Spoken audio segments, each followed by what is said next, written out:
বিদ্যালয় আছে কিন্তু নেই কোনো ক্লাসরুম। রোদ বৃষ্টিতে মাঠেই চলছে পঠন পাঠন।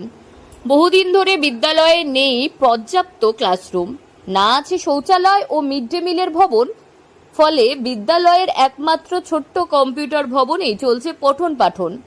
কখনো আবার মাঠে গাছতলায় ছাত্রছাত্রীদের নিত্যদিন কষ্টের মধ্যে ক্লাস করতে হচ্ছে। উত্তর দিনাজপুর জেলার ইটাহারের থারাইস জুনিয়র হাই স্কুলের ঘটনা। ইটাহার থানার মারনাই অঞ্চলের থারাইস গ্রামে 2015 সালে স্থাপিত হয় থারাইস জুনিয়র হাই স্কুল। বহুদিন ধরে শ্রেণীকক্ষের অভাবে বিদ্যালয়ের কম্পিউটার ভবনেই ছাত্রছাত্রীদের ক্লাস করতে হয়। গাছের নিচে আমাদের একটাই রুম। বৃষ্টি আসলে আমরা বারান্দায় বসে প্রতিদিন বেঞ্চ বার করতে হয়, আর প্রতিদিন বেঞ্চ ঢুকাতে হয়, বার করতে হয়। কিন্তু ছাত্রছাত্রীদের সংখ্যা বাড়ায় কম্পিউটার রুমে তেমন জায়গা না হওয়ায় এখন প্রায় দিনই রোদ বৃষ্টিতে ছাত্রছাত্রীদের পঠন পাঠন করতে হচ্ছে বিদ্যালয়ের মাঠে। এখানে কোনো ক্লাসরুম নেই। 4 ক্লাস স্যাংশন করেছে সরকার, কিন্তু কোনো রুম দেয়নি। একটা কম্পিউটার রুম আছে, ওখানে একটা ক্লাস করি, আর বাইরে প্রতিদিন আসি, ছেলে মেয়েদের নিয়ে বেঞ্চগুলো বাইরে করি, আবার বেঞ্চগুলোকে ভিতরে করে চলে যাই ছুটির সময়।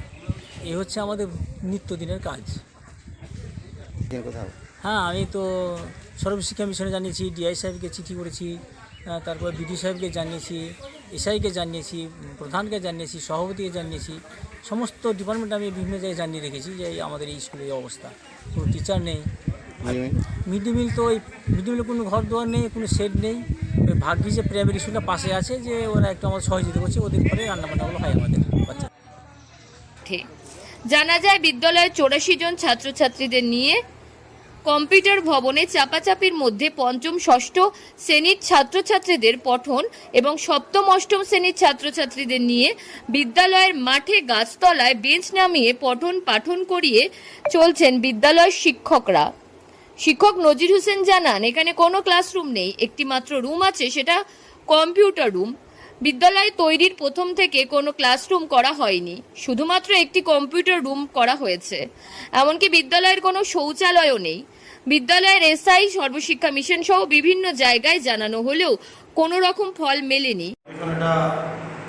আমাদের সরকার আসার পরে স্কুলের মান উন্নয়নের জন্য পঠন পাঠন হোক বা পরিকাঠামোগত অবকাঠামোগত উন্নয়ন হোক, এটা দিকে নজর দিয়েছে, দৃষ্টি দিয়েছে।